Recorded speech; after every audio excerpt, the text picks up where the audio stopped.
O Partido Comunista Chinês não é de hoje alveja minorias tanto étnicas quanto religiosas, conforme se estima de 1 a 3 milhões de muçulmanos uigures em campos chamados de internação no oeste do país, onde violações de direitos humanos são amplamente documentadas, incluindo por sobreviventes e vítimas que conseguiram alcançar outros países. Se a gente fala de perseguição religiosa, cristãos com a fé não regulamentada nas igrejas permitidas pelo partido enfrentam também repressão, assim como praticantes de Falun Gong, um grupo meditativo pacífico que é brutalmente perseguido e difamado desde 1999. Agora, uma lei prossegue conforme ao Congresso do Partido Comunista, a Lei de Unidade Étnica. A gente está falando de crianças que teriam sido educadas para amar e adorar o Partido Comunista e eventualmente abandonar origens culturais que estão intimamente ligadas ao lugar onde nasceram e aos seus pais. Vamos entender essa história. Para conversar conosco, Daniel chama a entrevista. Temos aqui Emanuele Coure, editora de China e analista de assuntos internacionais, aqui no Epoch Times Brasil.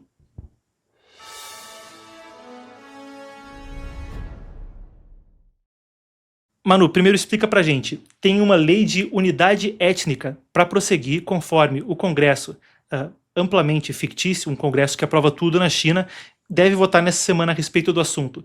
Vamos primeiro entender o que é essa lei de unidade étnica. Explica pra gente o que está acontecendo no Congresso do Partido Comunista. Bom, Marcos, muito boa tarde também para a nossa audiência. Sobre o que é essa legislação de unidade étnica? Ela basicamente define que todas as escolas agora vão ser proibidas de ensinar a outras etnias com a sua língua materna, por exemplo, os tibetanos, os muçulmanos e os mongóis. Claro, são só alguns exemplos aqui, já que ali dentro da China a gente possui mais de 50 etnias atualmente. Só que a questão aqui é que tudo isso gera uma preocupação muito grande de algo que é conhecido como limpeza étnica. Isso porque, de acordo com essa legislação, então, essas crianças vão passar por todo esse período de aprendizado tendo que aprender com o mandarim, que é a língua principal ali do grupo étnico Han. Elas não vão poder aprender na sua língua materna. Elas até vão poder aprender essas línguas como uma segunda língua. No entanto, todo o aprendizado vai ser só no mandarim. E, obviamente, é muito mais difícil você assimilar uma língua quando aquela é sua segunda língua, quando eles têm somente algumas aulas especiais para isso. Até trazendo um detalhe sobre essa legislação que vai ser aplicada, só para a gente entender, ela vai ser aplicada não somente como uma imposição para as escolas, mas ela vai ser imposta em todos os setores ali dentro da China, como, por exemplo, as mídias vão precisar ajudar o regime chinês na implementação dessa legislação e os pais também vão precisar passar por tudo isso. E eu quero trazer um trechinho dessa legislação só para a gente entender o quanto tudo isso vai impactar diretamente as famílias, porque isso daí não vai ser implementado somente nas escolas, mas também dentro de casa, porque os pais vão ficar proibidos de ensinar dentro da própria casa para os seus filhos, utilizando então a sua língua materna. Eles vão precisar utilizar o mandarim. Eu até destaquei aqui um trechinho da legislação onde eles dizem o seguinte, que os familiares são proibidos de incutir nos menores ideias prejudiciais à unidade étnica e ao progresso, justamente trazendo essa questão que eu disse, então, que os familiares vão ficar proibidos de ensinar para os seus filhos na sua língua materna, mesmo dentro de casa. Agora, essa questão, ela gera preocupação, como eu comentei, justamente por essa questão de uma limpeza étnica e cultural, algo que já vem acontecendo, não é de hoje ali dentro da China.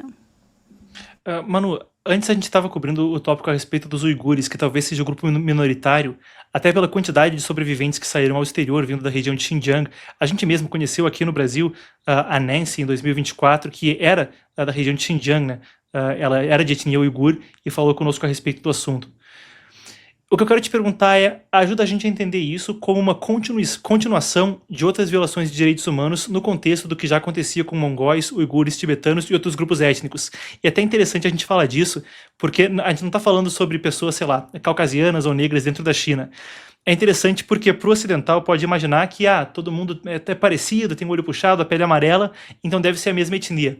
Mas só dentro da China, o governo classifica em 56 etnias, e eu lembro que eu cheguei a falar com um chinês aqui no Epoch Times um tempo atrás, lá na Matriz. Ele falava, bom, o governo reconhece 56, na verdade são mais, né? Quando fala das regiões, é um país muito amplo, vai lá da Ásia Central até quase ao Japão, certo? Então, Fica essa questão. Explica pra gente, então, isso como uma continuação de outras repressões que são documentadas, como a dos uigures, Manu, e mostra pra gente como isso tem se desdobrado na prática.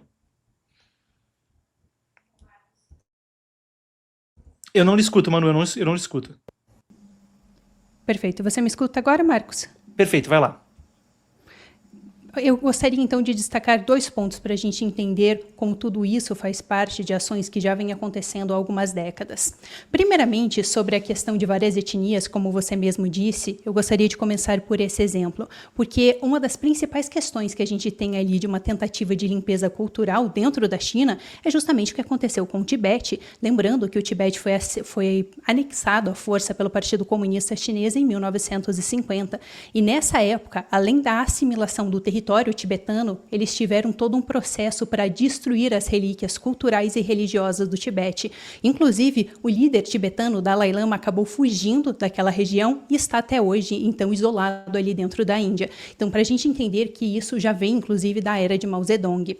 Só que, então, trazendo isso para os dias de hoje, para a gente compreender que isso também está acontecendo sob Xi Jinping, um exemplo muito clássico disso é ali na região de Xinjiang com os uigures. Por exemplo, de acordo com um relatório do Tribunal Uigur, que foi publicado em 2017, as mulheres daquela região, as mulheres da etnia uigur, elas estão passando por um processo de esterilização forçada. Geralmente, essas mulheres têm ou seus úteros retirados, ou elas têm aqueles DIUs, que é os anticoncepcionais implementados nelas cirurgicamente. Além disso, a Human Rights Watch, que é um instituto de direitos humanos bem grande, em 2018 eles publicaram um relatório descrevendo uma legislação que tinha sido implementada pelo regime chinês desde 2016. Essa legislação, que é conhecida como Se Tornar Família, basicamente envia oficiais do regime chinês para morar por alguns dias dentro da casa desses muçulmanos uigures. E essa tentativa, essa campanha do regime chinês, de acordo com o Human Rights Watch, ela se intensificou em 2018. Então, só para a gente ter uma ideia mais ou menos de como funciona, a cada 2 meses, um oficial do partido vai passar 5 dias dentro da casa de um muçulmano uigur, e ele vai fazer todo tipo de coisa com essas pessoas, como, por exemplo, comer ou fazer as tarefas domésticas. Além disso, ele é responsável por fazer com que esses muçulmanos passem por um processo de doutrinação do partido, além de registrar todas as ideias políticas e religiosas dessas pessoas para relatar para o partido. Destacando também, Marcos, que nos últimos tempos vários relatos têm vindo à tona de que isso tem acontecido até mesmo com famílias onde os pais estão naqueles centros de detenção. Brevemente, aqui vários relatórios nos últimos tempos apontam que entre 1 milhão e 2 milhões de muçulmanos uigures estariam nos chamados campos de educação, que na verdade são campos de concentração. E a questão aqui é que esses oficiais então estariam indo na residência também onde esses pais estariam nos campos de concentração, ou seja, a mãe de família com os filhos estaria sozinha. E tem alguns relatos até mesmo, então, que esses oficiais chegariam a dormir na cama com essa mulher, justamente vindo nesse contexto de uma tentativa de limpeza étnica.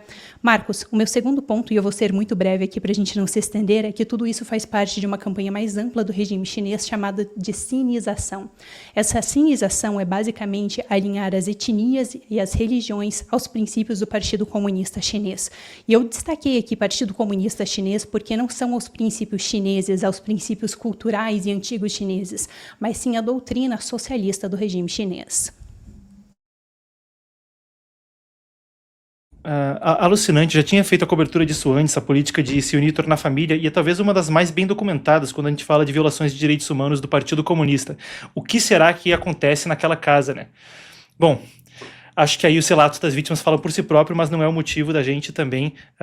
não vamos ficar aqui incomodando o público com os detalhes da descrição do que está acontecendo por ali nesse aspecto. Agora, Manu, para a gente encerrar, você trouxe também mais algumas exposições aqui. Aqui a gente tem o documento do projeto de lei. Explica para a gente, então, brevemente, o que você trouxe aqui para a gente pontuar, por favor. Marcos, uma das questões que eu trouxe aqui é porque, além dessas preocupações de que exista uma tentativa de limpeza étnica e também cultural ali dentro, outro ponto é que se essa legislação ela for aprovada, coisa que parece realmente que vai ser, ela também legitimaria a repressão transnacional. O porquê disso? Porque dentro dessa legislação, o regime afirma que eles vão tomar ações legais contra pessoas que se opuserem de qualquer maneira à aplicação dessa nova legislação. E acontece que detalhe aqui é que essa legislação, ela seria imposta então para pessoas dentro e fora da China, ou seja, eles poderiam entrar com processo legal contra pessoas também que estejam fora do país. Se a gente for pensar em estrangeiros, bom, nada vai acontecer a não ser talvez o regime aplicar algumas sanções, como por exemplo a gente viu ali com Marco Rubio, após ele se manifestar sobre as violações de direitos humanos de Xinjiang, o regime chinês impôs várias sanções sobre ele. Isso também aconteceu com vários outros parlamentares na Europa, mas enfim. Só que a preocupação aqui então não são com os estrangeiros, são com os dissidentes chineses que ficam sob o guarda-chuva do Partido Comunista Chinês. A gente tem visto essa questão de repressão transnacional se intensificando nos últimos tempos. Nessa repressão transnacional, por exemplo, o regime tenta fazer com que esses dissidentes chineses, em especial aquelas pessoas que falam contra o regime, que denunciam as atrocidades do regime, que essas pessoas sejam voltadas a voltar para a China. Inclusive, em 2016, a Safeguard Defenders, eles publicaram um relatório mostrando que o regime chinês teria implementado mais de 100 agências policiais em vários países, que são agências ilegais, basicamente. Só que um dos principais objetivos dessas agências era justamente monitorar e obrigar vários desses dissidentes a retornarem para a China. Finalizando essa questão, Marcos, isso se torna ainda mais preocupante se a gente pensa que a agência responsável pela implementação dessa nova legislação de unificação étnica é o Departamento de Trabalho da Frente Unida, que é o mesmo departamento que é responsável, então, por essas agências policiais no exterior e também por esses casos de repressão transnacional. Para quem não acompanha a notícia sobre o Departamento de Trabalho da Frente Unida, eu até teria ficado com os cabelos em pé se eu ainda estivesse, porque isso aí é uma organização conhecida por repressão no exterior. Para quem estiver interessado, pode consultar o relatório da Safeguard Defenders que a Manu falou, a gente cobriu isso anteriormente no canal, mas um relatório que fala sobre organizações que supostamente seriam associações culturais chinesas, mas acabavam tendo então presença de autoridades e serviam para coagir dissidentes a voltarem para a China, entre outras formas de repressão transnacional.